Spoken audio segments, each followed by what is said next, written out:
సంగారెడ్డి జిల్లాలో NH 65పై private travels బస్సుకు పెను ప్రమాదం తప్పింది. కోహిర్ మండలం చింతలఘాట్ సమీపంలో ముందు వెళ్తున్న బస్సును తప్పించబోయి అదుపు తప్పి హైవే పక్కన బోల్తా పడింది ట్రావెల్స్ బస్సు. కర్ణాటక నుంచి హైదరాబాద్ వస్తుండగా ఈ ఘటన జరిగింది. బస్సులోని ప్రయాణికులను ఎమర్జెన్సీ డోర్ ద్వారా బయటకు తీసుకొచ్చారు స్థానికులు. ప్రమాద సమయంలో ప్రైవేట్ బస్సులో 36 మంది ప్రయాణికులు ఉన్నారు.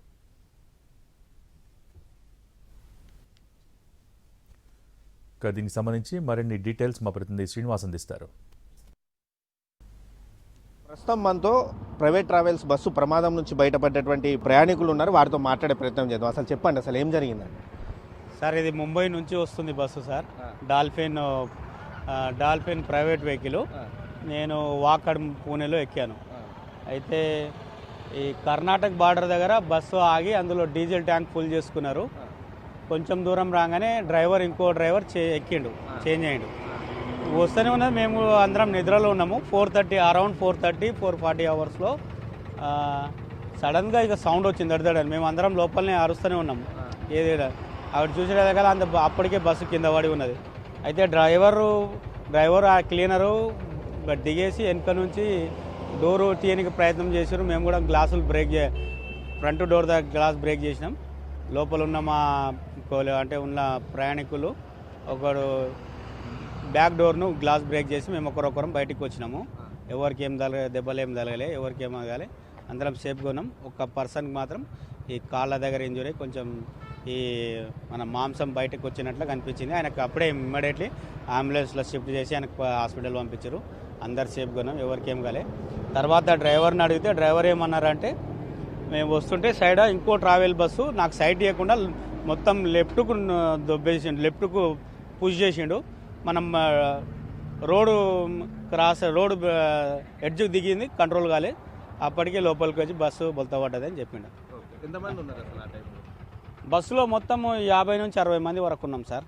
ఎక్కువ చాలామంది. అందులో ఓన్లీ ఒక 5-6 సీట్లు ఖాళీ అయింది సార్. సోలాపూర్లో ఒక 3 దిగినరు, మధ్యలో ఒక 2-3 దిగినరు. తగిన బస్ అంతా ఫుల్ కెపాసిటీతోటే ఉంది సార్. అదే సార్, ఎవరికి ఏం దెబ్బలేం తగలే. చిన్న మైనర్ ఒక పర్సన్కి ఇక్కడ కొంచెం గీరుకోపోయింది, కొంచెం బ్లడ్ వచ్చింది. ఇక వేరే పర్సన్కి ఒక లెగ్ ఇంజూరీ అయింది సార్. కొంచెం బాగా దెబ్బ అయితే బాగా తగిలింది. అతనికి అంబులెన్స్ ఎక్కి హాస్పిటల్ వచ్చారు. ఇక్కడ ఉన్న పోలీసు వాళ్ళు కానీ అంబులెన్స్ వాళ్ళు బాగా సహకరించారు. బాగా మాకు ఎంబడి రెస్పాన్స్ అయినరు. మీరు ఎక్కడి నుంచి? బొంబాయికి వెళ్ళి వచ్చి. ఎన్ని గంటలకు ఎక్కిరు సార్? ఆడ 3 గంటలకు ఎక్కినాం. 3 గంటలకు ఈడ 4:30 తర్వాత ఆయన టైం చూస్తే 5 కనిపించే. ఇంకా ఎప్పుడైనా అర్థం కాలే. డ్రైవర్ ఏమన్నా మారిరా మధ్యలో? ఏం లేదు, ఏం మనం చూడలే కదా, అలా ఎంకి ఉంటాం కదా సార్, ఎట్లా అర్థమవుతాయి. ఇక్కడ ఉన్నటువంటి అధికారులు కావచ్చు, ప్రయాణికులు, వారి కుటుంబ సభ్యులంతా కూడా ఊపిరి పీల్చుకున్నారు. వరుసగా కూడా ఈ ప్రైవేట్ ట్రావెల్స్ బస్సు ప్రమాదాలు జరుగుతూనే ఉన్నాయి. వీటిని నివారించాలని చెప్పి, ప్రమాదాలను నివారించాలి.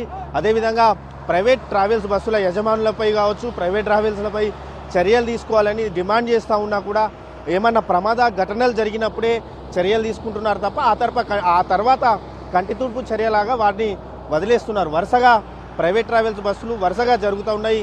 మొన్నటికి మొన్న 4 రోజుల వ్యవధిలోనే వేమూరి కావేరీ ట్రావెల్స్ బస్సు అగ్ని ప్రమాదానికి గురైంది కర్నూలు సమీపంలో. ఆ తర్వాత వరుసగా ప్రైవేట్ ట్రావెల్స్ బస్సులు మాత్రం వరుసగా ఇటు ప్రమాదాలకైతే గురవుతున్నటువంటి పరిస్థితి అయితే మనకి ఇక్కడ కనిపిస్తుంది. ఓవరాల్గా చూసుకుంటే మాత్రం చింతలఘాట్ సమీపంలో జరిగినటువంటి ఈ రోడ్డు ప్రమాదంలో మాత్రం ఎటువంటి ప్రాణ నష్టం లేకపోవడంతో మాత్రం అధికారులంతా కూడా ఊపిరి పీల్చుకున్నారు. ప్రయాణికులు కూడా సురక్షితంగా బయటపడడంతో మాత్రం వారు ఇక్కడ నుంచి వారి గమ్యస్థానాలకు వేరువేరు రవాణా ద్వారా మాత్రం వెళ్ళిపోతున్నటువంటి సిచ్యువేషన్ అయితే మనకి ఇక్కడ కనిపిస్తూ ఉంది. కెమెరామ్యాన్ రమేష్తో శ్రీనివాస్, NTV, ఉమ్మడి మెదక్ జిల్లా.